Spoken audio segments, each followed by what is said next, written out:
everybody, and welcome back to our PLL Championship Series review. This is our second episode. We are once again joined by Ben, our special guest, and today we are going to be continuing our talks on the Premier Lacrosse League. So without any further ado, I'll let these guys get to it, and enjoy the episode.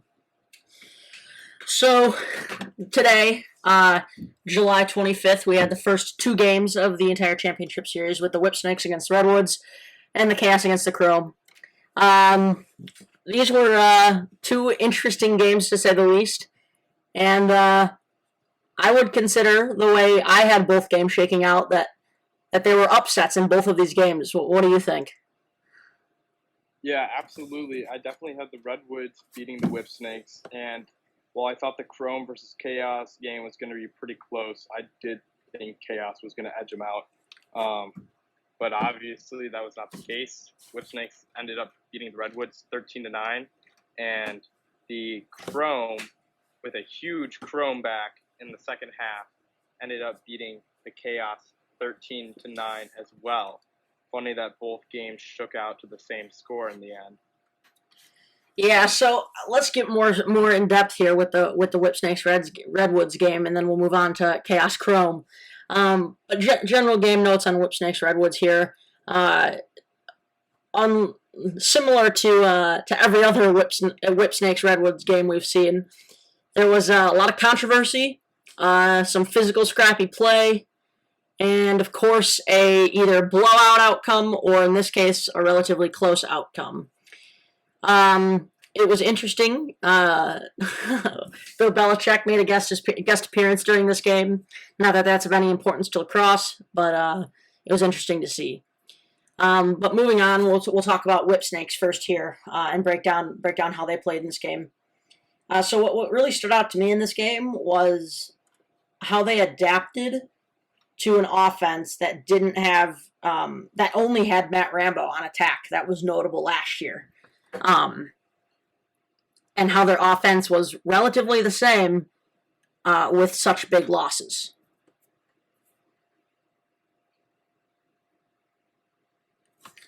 So I think something, and you can let me know what you think here, Ben, but I think something that was big for the Whipsnakes was their defense. I think their defense, however intact it was from last year, it looked a little sloppy. It looked like their help defense wasn't there often with the Redwoods. Obviously, the Redwoods' offense looked a little bit different than last year, but it looked like the Whipsnakes' offense was a little bit more lax in terms of sliding versus hedging and stuff like that. Yeah, I mean, the Whipsnakes retained the vast majority of their defense. I mean, Jim Stignato definitely made that a priority of his going into the entry draft. He protected all the defense, and as we talked about earlier, breaking down the teams before, I mean, I thought that was personally a bit of a questionable decision, but it seemed like it really worked out. They found guys to slot in up in attack and even midfield to help out on the offensive aspect, and I mean, their D, shut down the Redwoods, who have a pretty big powerhouse of an offense. I mean, obviously, Jules Hendenberg's loss hurt, but not as much. They really shut down Ryder Garnsey, who everyone was kind of expecting to take the reins and run with it like he had last season. And, I mean, the Sergio Perkovic and Jones, while dangerous at midfield, I feel like the Whipsnakes kind of made them not necessarily a non-factor, but a lot less dangerous than I had really anticipated. Yeah, so what Ben said there was that Perkovic and Jones weren't a non-factor, but that they weren't didn't play at as high of a level as people had expected. I think you can kind of contribute that to what looked like a lackluster or frantic midfield play from in the middle of the field, just from everybody on the Redwoods. Not just Perkovic and Jones, but I do think having Jones added in with Perkovic is definitely an adjustment that Perkovic has to make, because he's not that big guy up top now for the Redwoods. He's splitting that with Jones, so it's definitely an adjustment. And I think that was something that they had to figure out. and that they'll probably have figured out for game 2.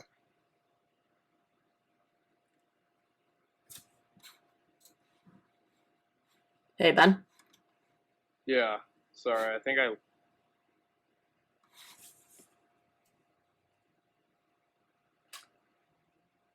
We lost Ben there for just a second.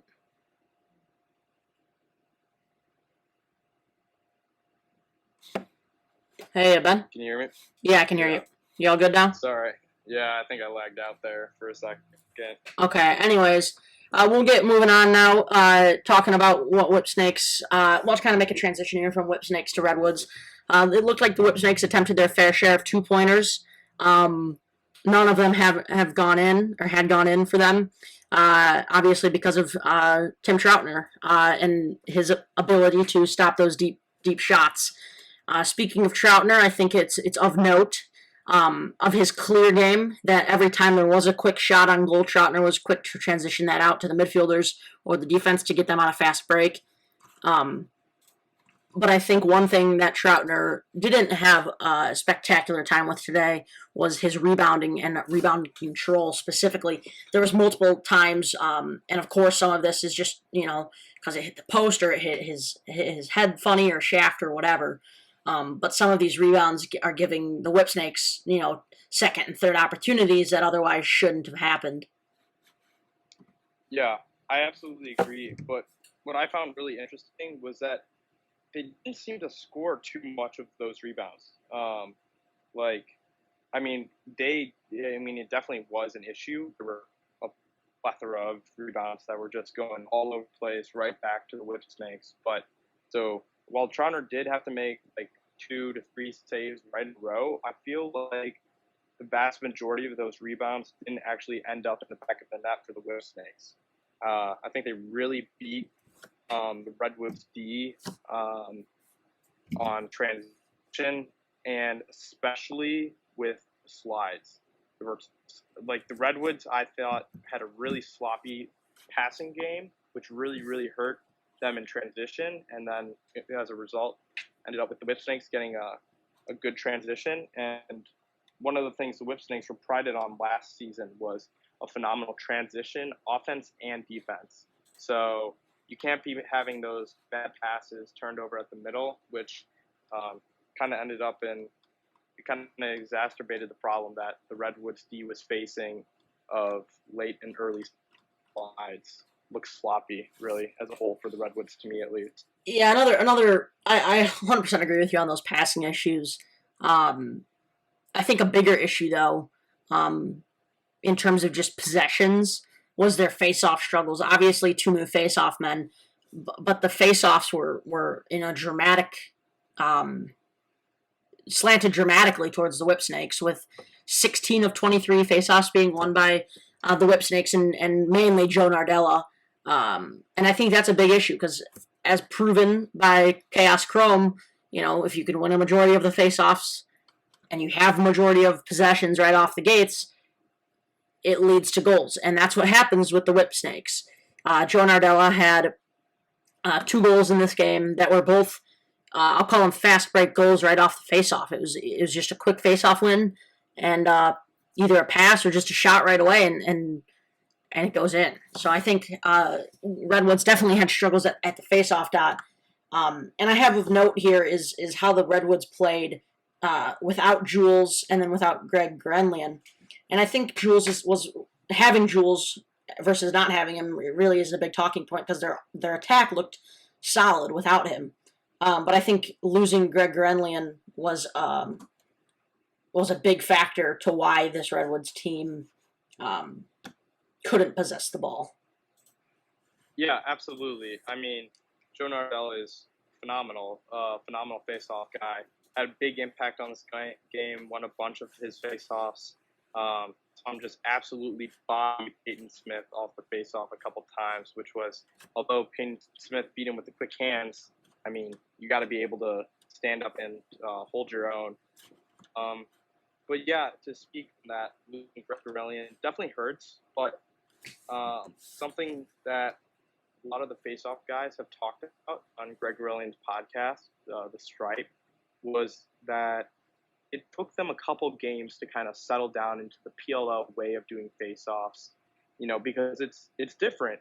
The wings are closer. You have less time to get the ball and like tie off at the middle, as was one of the critiques. And the PLL set on to change that by moving the wings in, making the field shorter. So you don't have as much time at the face-off dot. You got to win it, and you got to win it fast. And so I feel like Greg Veskuljan and Peyton Smith kind of struggled with that, but I think that really makes sense considering the fact that the vast majority of face-off guys who are entering their second year in the league this year said that one of their main issues was getting used to the cadence and the face-off. So, I mean, hopefully for the Redwoods at least, Veskuljan and Peyton Smith can kind of settle down, get used to the face-off, and they don't have the timeline to learn like the other guys did last season. They got to learn fast because this season is over in 3 weeks. Yeah. Yeah, so I think the last thing of note or to talk about here between Whipsnakes and Redwoods is just looking forward in their respective schedules. Redwoods bounce back on Monday against the Chaos. Both teams looking for revenge there.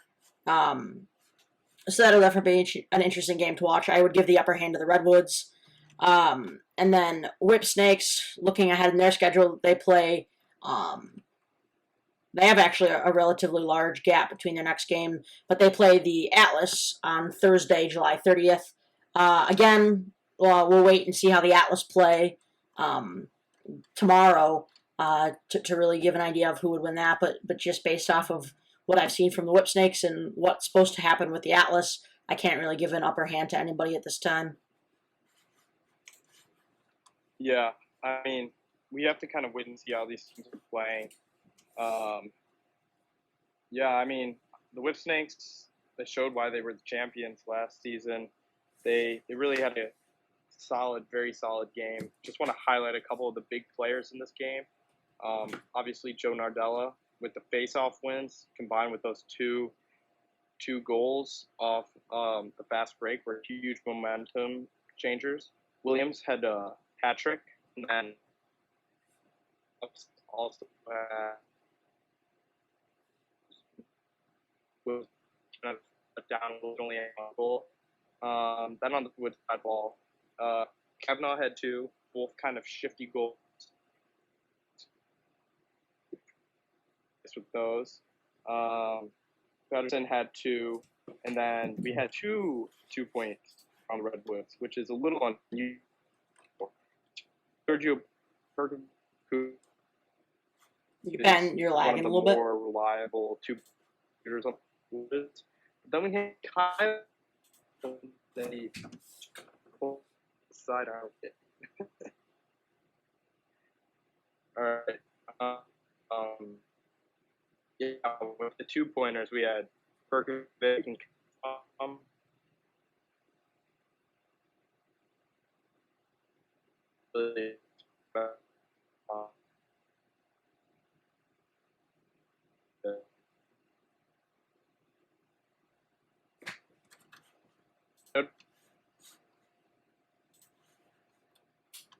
So anyways, what Ben was noting there was just some notable players during that game. Obviously, you had the 2-pointer from Perkovic and Harrison on the Redwoods, along with Pedersen and Kavanaugh's 2 goals. And then on the Whipsnake side, you had Zed Williams coming in with that hat trick in his first game. Nardella, obviously, with those 2 goals relatively soon after the faceoff. And then, of course, House being somewhat of a surprise with his 2 goals. So, yeah. Ben, you ready to move on to Chaos Chrome?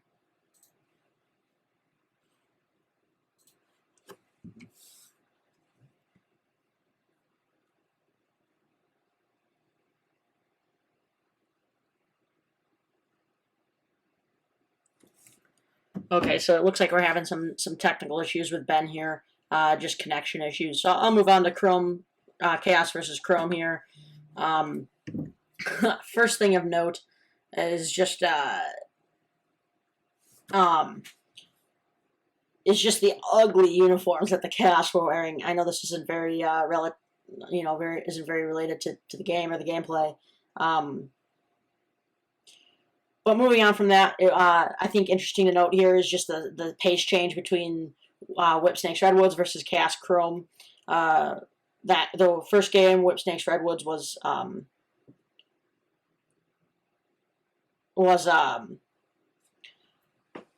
much slower versus Chaos Chrome, which was much faster paced, in terms of transition and stuff like that. Moving on, I think the most notable matchup, I guess on the Chrome side, was Jordan Wolf versus Jared Newman. Especially at the beginning of the game, Jordan Wolf started off very fast with a hat trick. Obviously, after the Chaos took the lead to start. Eventually, Newman was replaced by Rowlett, not on the field, but just in terms of who he's guarding. And that seemed to solve the Jordan Wolf problem relatively fast. Moving on, we'll talk about just general Chaos notes here. Well, I guess for both teams here, what's of note is just their fast break transition game. Obviously, the Chaos being the bomb squad from last season, they had a relatively fast-paced clear up to fast break. It was interesting to see that their face-off techniques, however inconsistent their face-off winning was, they always seem to go back to Blaze Reardon and basically set their clear from the defensive side of the field. I don't know if that was just to generate somewhat of a fast break, because that seems to be where they thrive, or if that was just more of a security thing to prevent a quick turnover. Speaking defensively still, it looked like there were some slow slides, especially on some hedges.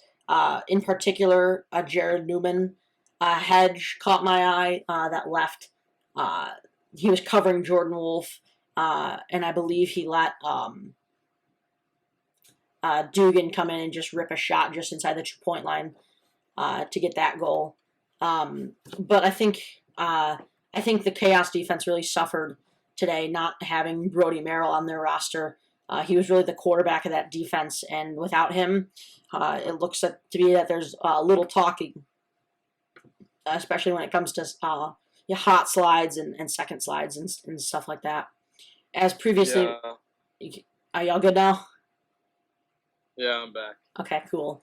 I was just talking, moving on to briefly, because I've already talked about it a couple of times here, but just face-off problems with the Chaos, how that doesn't really help, similar to the Redwoods. Last thing that I have here for the Chaos is just their middle of the field, just above the crease problems. It seems like they had several holes there in numerous different occasions.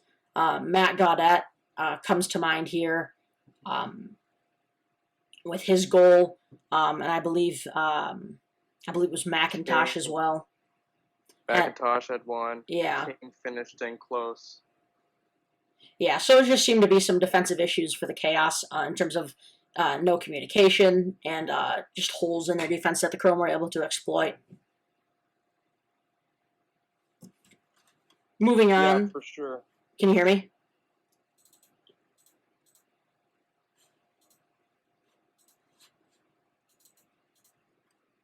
Okay, so we'll move on here to the Chrome. Talk about them just a little bit. Well, like previously mentioned, their fast break. It was interesting to see how they had or would adjust to it with so many new players. They had 12 new players on their roster, which is the most among PLL teams. And they seemed to figure it out. However, they still had their fair share of problems, especially in the first half. Their defense looked pretty lazy, especially with their slides from X. Counter fields kind of ate up their defense. Similar to their Chaos, it seemed to be just lack of communication and minimal talking when it came to slides, hedges, etc.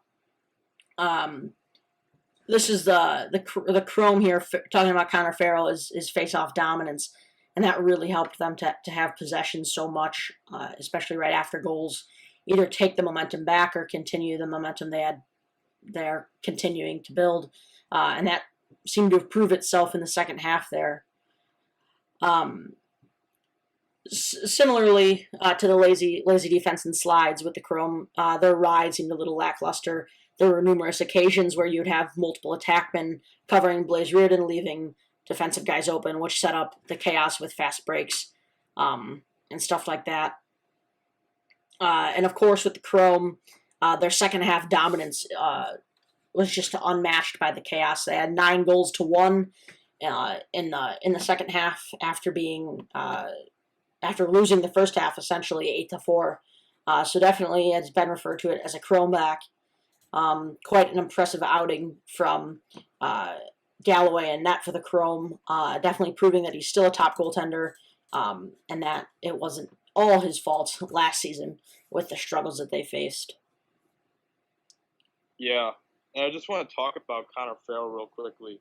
I mean, again, one thing we've kind of identified, and I mean, it's very true for the entire sport of lacrosse, is if your team can win some faceoffs, then usually you're going to have a much better opportunity to win the game.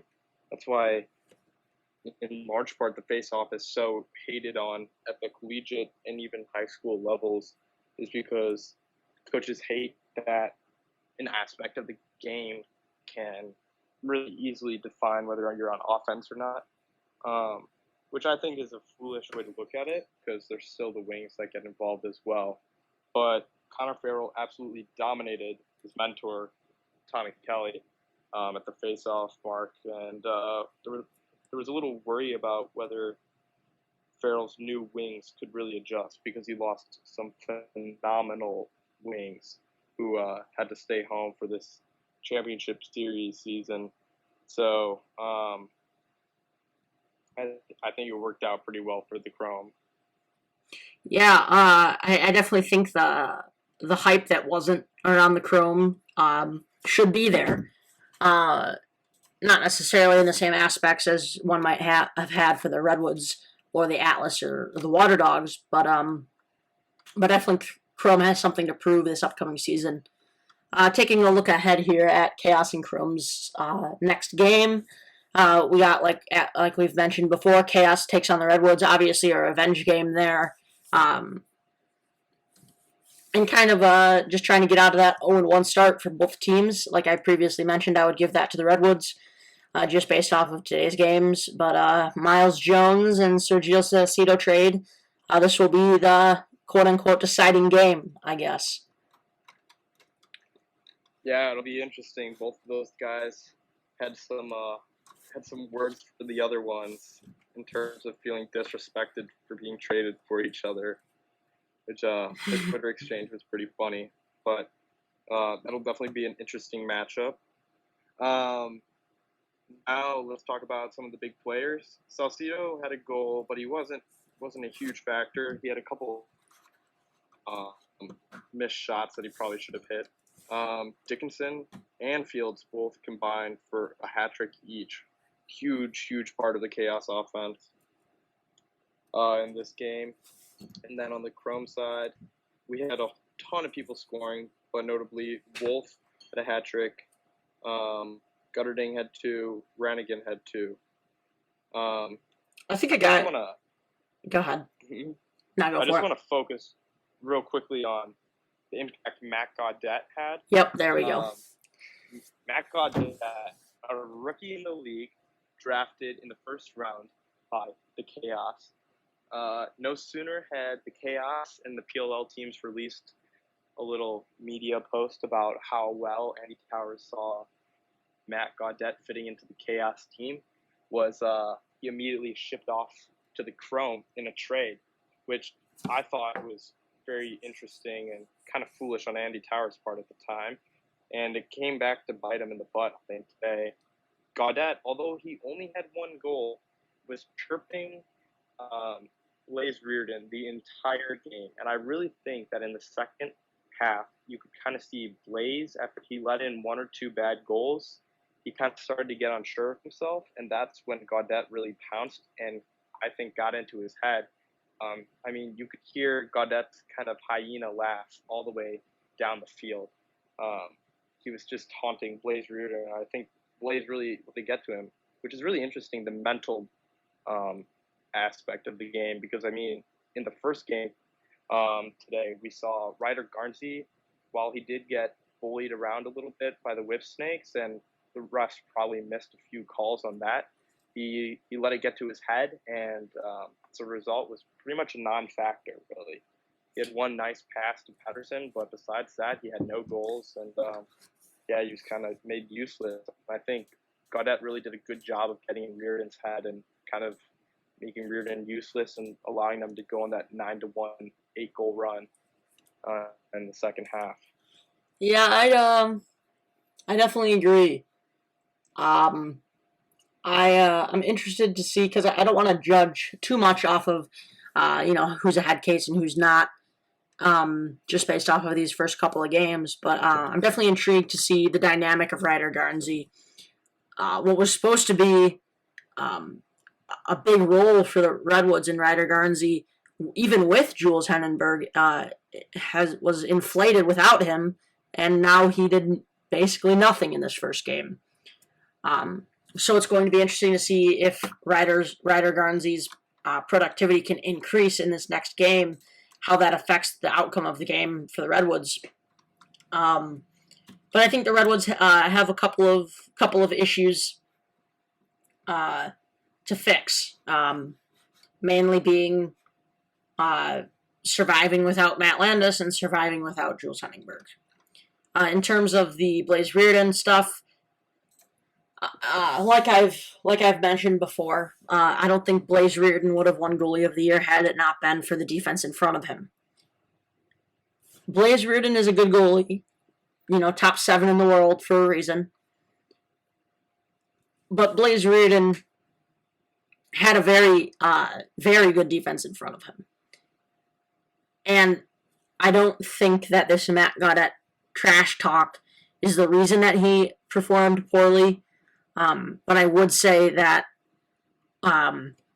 once the offense for the Chaos just kind of gave up in a sense that Blaze Reardon had nothing to really play for at that point, especially with Chrome being such a dominant force in the second half, so much momentum against him.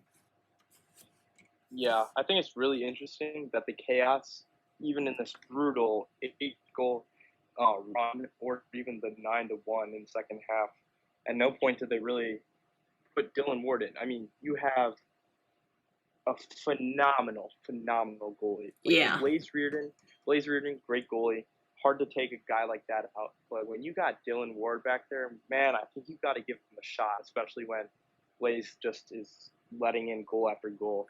So I think it'll be really interesting to see who they give the start in their next game. Right. Normally in a normal season, like if it had happened like last season, I would say that leaving Blaze in was a fine option. Blaze is obviously a very good goaltender. But with there only being 4 games, and the Chaos already being 0-1, I think, like was mentioned in the previous video about this, is they're going to have to make tough decisions without a lot of stuff to back it up. And I think that this could have been one of those situations. 6 goals in the third quarter for the Chrome to the 1 from the Chaos isn't very good, obviously, for the Chaos. And there could have been an easy solution to that, and that could have been replacing Reardon. And you wouldn't know unless you tried. So, anything else you got to say here, Ben? No, just to go off that. I mean, again, in this championship series, it's do or die. So, I mean, the Redwoods have to fix that defensive lacking. I mean, what was lacking with the slides, and just in general seemed like intensity. I mean, Redwoods. I mean, last season you would watch them, and offenses would just be terrified of them. They knew if I'm going to get near that net, I'm about to get pounded and blown up. I might get a goal, but I'm getting blown up if I do manage to get that goal. And otherwise, I might not even get a good shot off. That doesn't seem to be the case. They have to fix those holes at face-off. And, I mean, you got to get Garnsey. While he does play with passion, you got to make sure that he keeps his emotions level, especially when things aren't going his way. I mean, it's the same thing with Blaze. You gotta work on that, making sure his emotions are solid. But again, it's do or die. So I mean, if I'm any Towers, I'm putting Dylan Ward. I mean, phenomenal goaltender in the next game. Yeah, it'll definitely be interesting to see with these tough decisions in such a short amount of time in between these games. It'll be interesting to see how adjustments are made and how players react and how teams react, because there's a quick turnaround and games are super important in this tournament style of play. So on that note, we'll be back tomorrow discussing Water Dogs Atlas. And yeah, I appreciate you coming on, Ben. Once again, obviously he'll be with us again tomorrow talking Water Dogs Atlas. Make sure to like, comment, and subscribe on this video, and get the likes up and hit that bell for notifications to know when Water Dogs and Atlas are talked about. Get your analysis from Unrestricted Sports. So thank you again, Ben, and see you next time. Peace.